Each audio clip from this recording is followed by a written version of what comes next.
For all Hispanics, Latinos, and Mexicans that voted for Donald J. Trump, this message is for you. I am so proud and honored that we made our voices heard. That no matter how many insults the Democratic Party threw at us, or how many Hollywood stars they threw at us, or how many fake promises they threw at us, the Hispanic, Latinos, and Mexicans voted for life, defending the unborn, voted for Christian principles. We never denied God like Judas. We stood by him. We voted with a Christian conscience and said yes to life, yes to Christian principles, yes to children of God and their innocence. And blessed are the peacemakers, that we voted for peace and not war. So for now on, we will live with that God saw our vote. God bless the United States of America and everyone that voted for Trump. Hello everyone, welcome back to Global Views with Josh, the channel where we zoom out, connect the dots, and ask the uncomfortable questions others conveniently avoid. Now, let me start with this. 2025 is shaping up to be the year of FAFO, and some people are acting shocked by the find out part. Yes, that's FAFO. Because today's headline reads like political irony written by a screenwriter who's clearly tired. Latinos for Trump dominate the year of FAFO. And not just them, this whole saga kicked off with Latinos for Trump, farmers for Trump, and then Muslims for Trump, all marching in confidently, chanting loyalty, only to now discover that political alliances don't always come with return receipts. Let's talk about it. Oh man, we got some immigration officers coming. How's it going, officer? Registration, please. Oh yeah, of course, officer. Here, yeah, my name is John. Here, I'm American. Let me see. I voted for Donald Trump. Where are you coming from? I was just working. You know what? I was working in these apartment complexes. There's a lot of immigrants. Be quiet. You look very illegal too. Sir, I voted for Donald Trump. My name is John Rivers. Your name is not John Rivers. Sir, that's John Rivers. That's Juan Rios. Yeah, but Juan Rios is my Mexican name. You're gonna have to get out the car. Sir, I'm American. You're gonna have to get out the car. I voted for Donald Trump. Are you kidding me? This is unfair. You told me that you voted for President Trump in 2024. Do you regret that decision? ¿Te arrepientes esa decisión? Yes, 100%. Why do you regret that decision? That's because it's nothing that's true. It's not true. He say he go to catch the delincuentes. Criminals, yeah. And right now, he don't follow to criminals. He go to specific to Latino people. The DHS come specific to me and catch to me. Not other people. Because don't care to other people. Specific Latino people. I'm Hispanic and I vote for Mr. Trump. We vote for Mr. Trump. Yes, Mr. Trump. We love you. We love you. On the way to the White House. Beyond betrayed. They used us. They actually, during the campaign, and I don't want to make this political, but during the campaign, the elected officials from the Republican Party, they actually told us that he was not going to touch the documented people.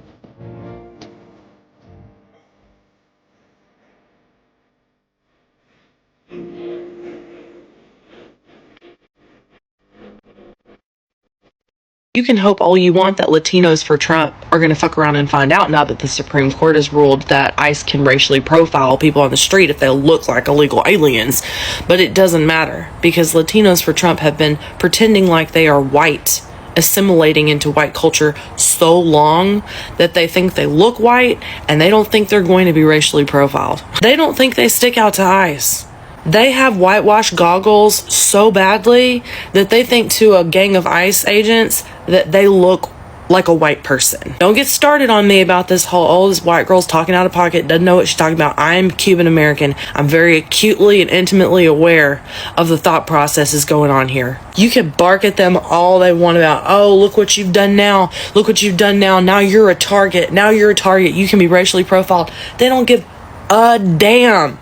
They don't give a rat's ass. I know this particular niche issue doesn't really matter in the grand scheme of things because the Supreme Court did indeed just strip away civil rights from everyone in this country, especially those that are black and brown. But, you know, to me, it kind of matters. They voted for this, yes. They've done this to themselves, but they still don't give a shit.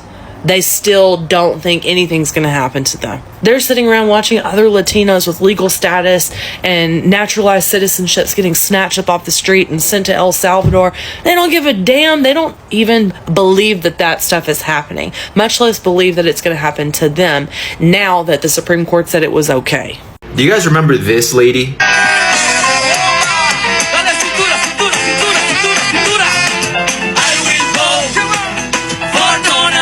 Well, I'm trying not to laugh. This is her now.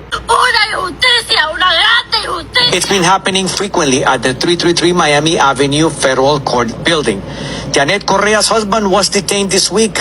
According to her immigration lawyer, he has already been placed on expedite removal. They voted for Donald Trump. Donald Trump deport. You heard that right, guys. Janet Correa, the famous Trump singing lady, has had her husband detained by ICE. And not only that, but he got put on expedited removal. They want him out of the US. They don't want him. But of course, we've been telling them this all along. They don't want you, bro. Also, do you remember the time I went viral because I told people to call ICE on Latinos for Trump and the family members of Latinos for Trump? It looks like it's happening, and I couldn't be happier. You reap what you sow, and I stand by what I say. But anyways, play silly games, get silly prizes. Let me know what you guys think. So the leader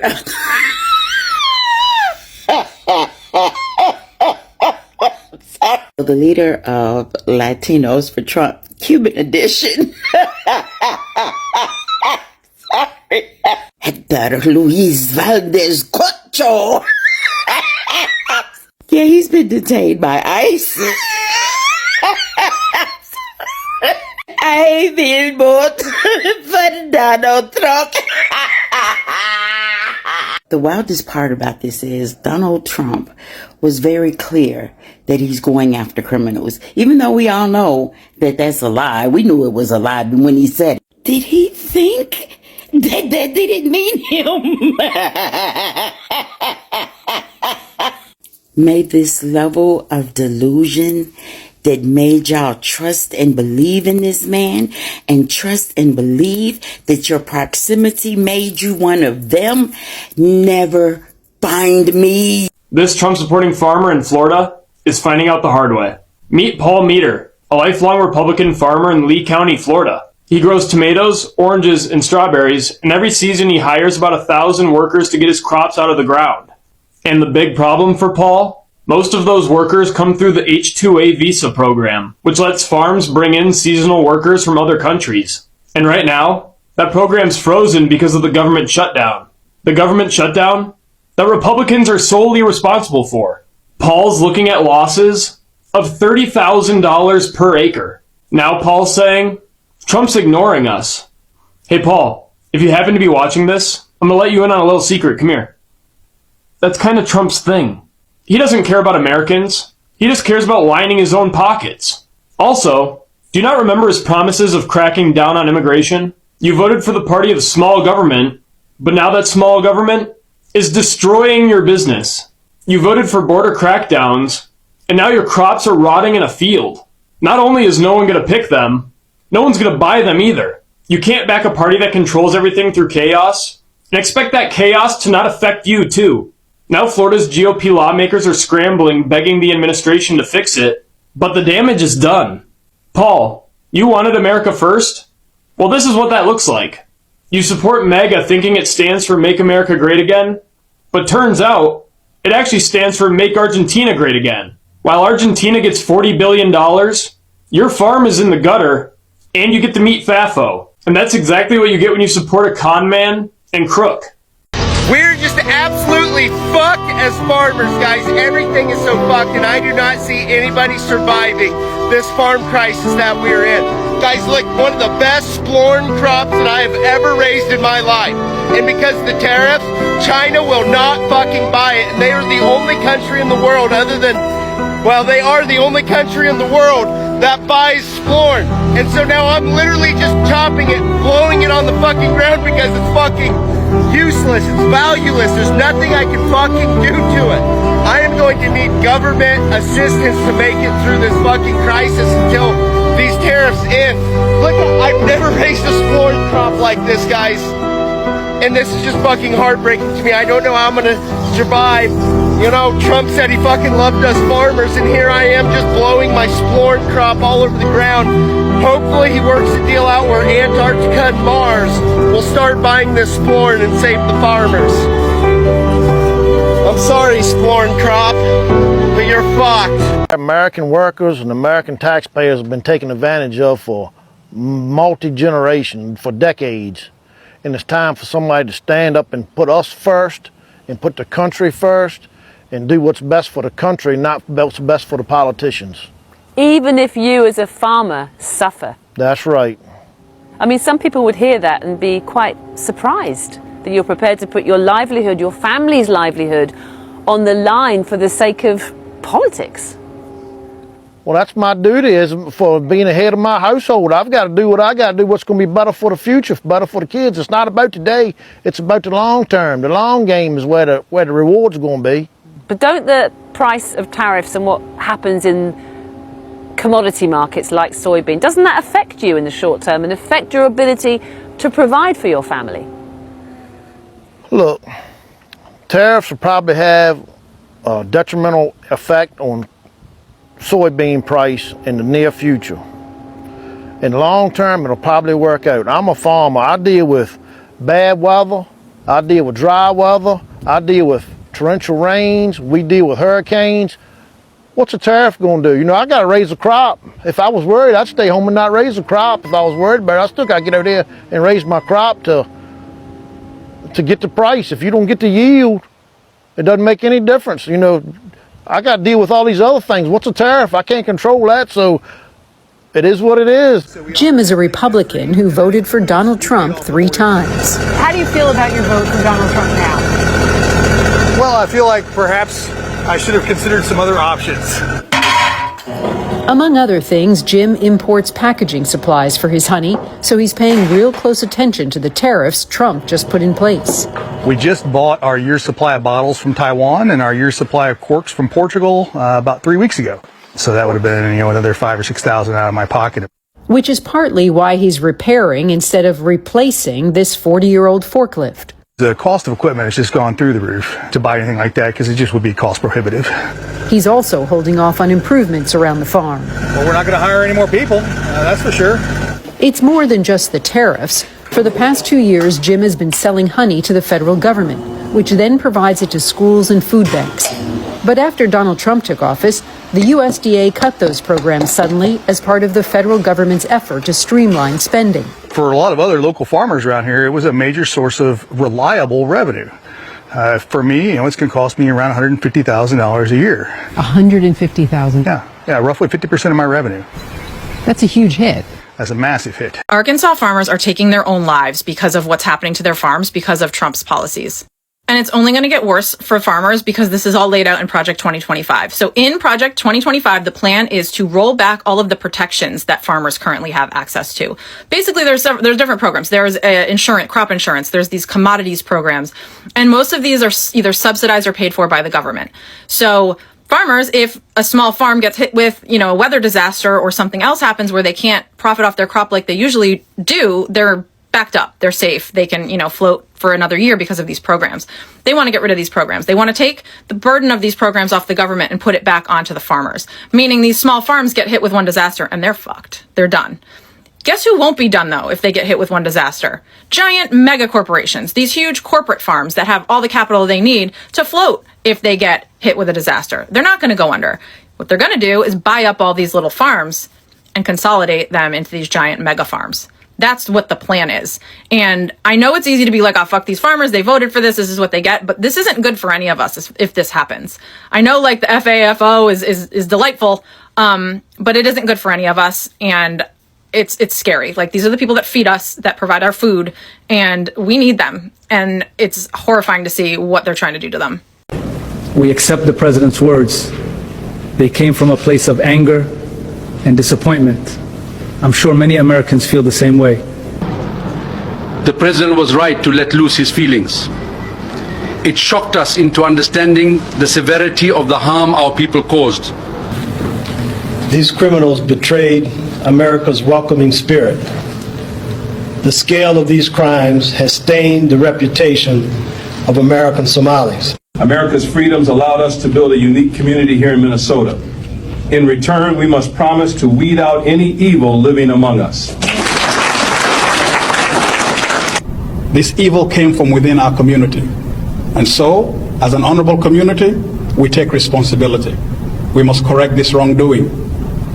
The only way to regain the trust of this nation is to root out crime, stay humble, and be forever grateful. That's the premise. So, as honorable Somalis, we are going to take on the responsibility of apologizing to all Americans. We are deeply, deeply sorry. The shame of this will haunt us forever. And hopefully over time you will come to forgive us. Thank you.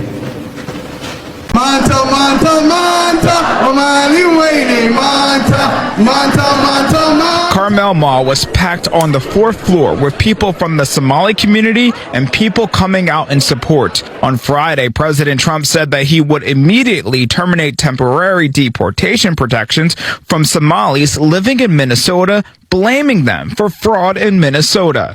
We're not here by accident. We're here to stay forever. There are currently 500 Somalis in Minnesota living with these protections and a total of 700 nationwide.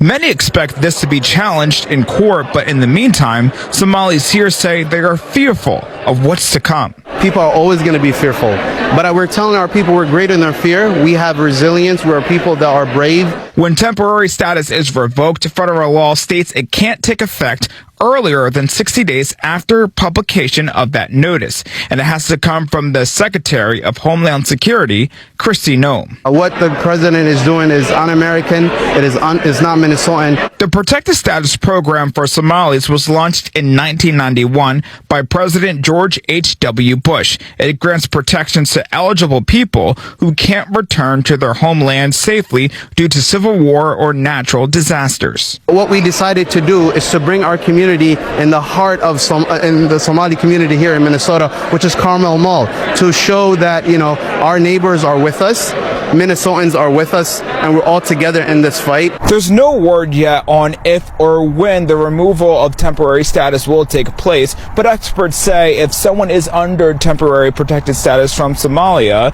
to check with them on legal counsel to see what their options are. I don't want them in our country, I'll be honest with you. Okay? Somebody would say, oh, that's not politically correct. I don't care. I don't want them in our country. Their country is no good for a reason. Their country stinks, and we don't want them in our country. I could say that about other countries too. I can say it about other countries too. We don't want them to hell. We have to rebuild our country. You know, our country's at a tipping point. We could go bad. We're at a tipping point.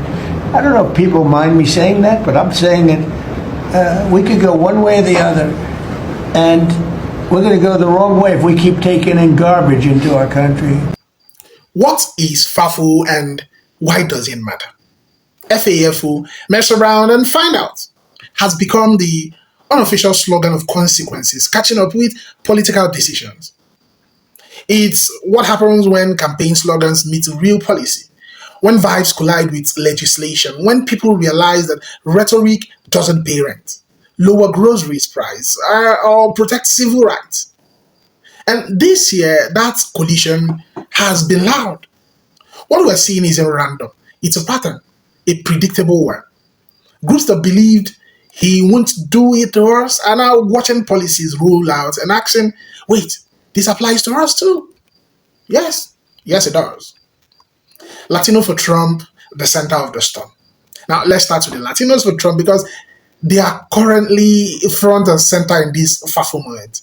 You know, many supported Trump based on cultural conservatism, religious alignment, frustration with Democrats, or they believe that immigration crackdowns were only about other people.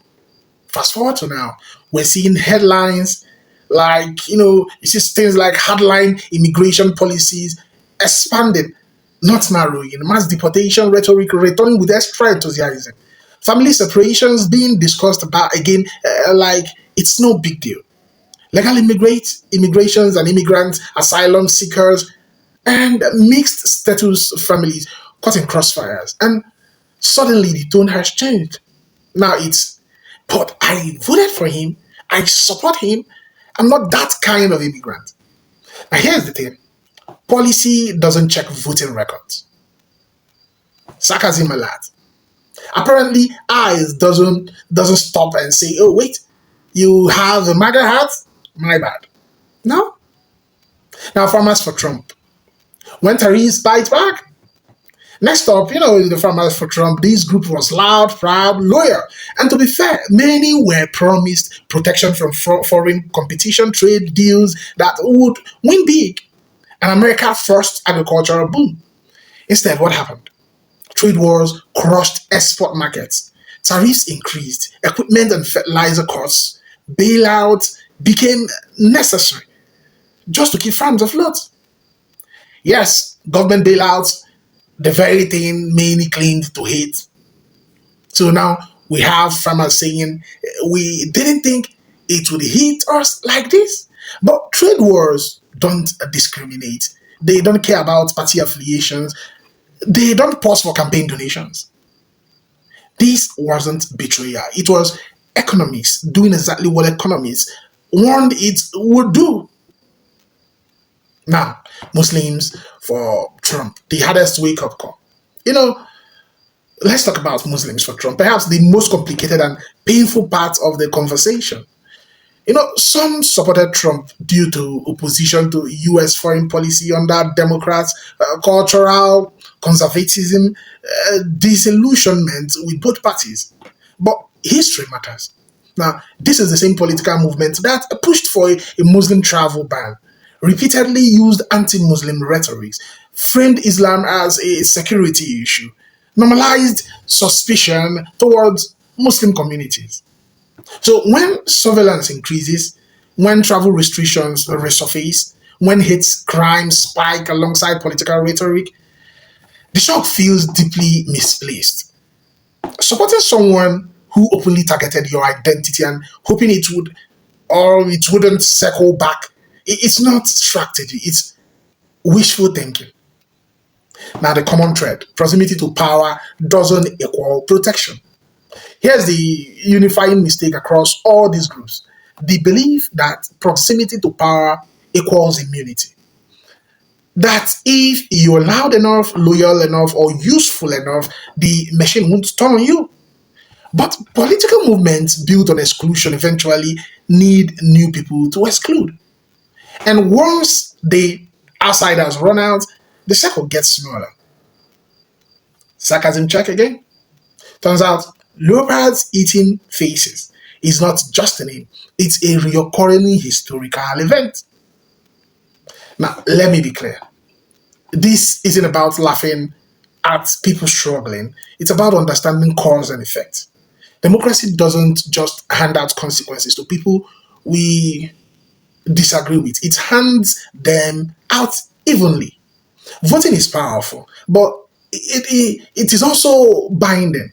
When policy is hot, they don't ask who you cheered for at rallies, they ask who wrote the law. Now the bigger question, what comes next? Now the real question isn't who messed around, it's what do we do after finding out? Do people double down out of pride? Do they blame scapegoats instead of policies? Or do the reassesses, reorganize and demand better? Because here's the truth, political loyalty without accountability is how people get hurt repeatedly. You always have to reassess yourself. So as we move deeper into the year and towards the end of the year of FAFO, let me ask you, were these outcomes predictable or unfair? Can political movements built on exclusion ever truly protect minorities? Is this a wake-up call or will it be ignored? And most importantly, should voters prioritize ideology, identity, or policy results? Drop your thoughts in the comment section respectfully. And if this video made you think, share it. If it made you uncomfortable, sit without feeling. Because politics isn't a team sport. It's a decision with consequences. Now, this is Global Views with Josh. I'll see you guys on the next video. And until then, credit belongs to original creators. Keep sharing, like, comment, and subscribe to the channel.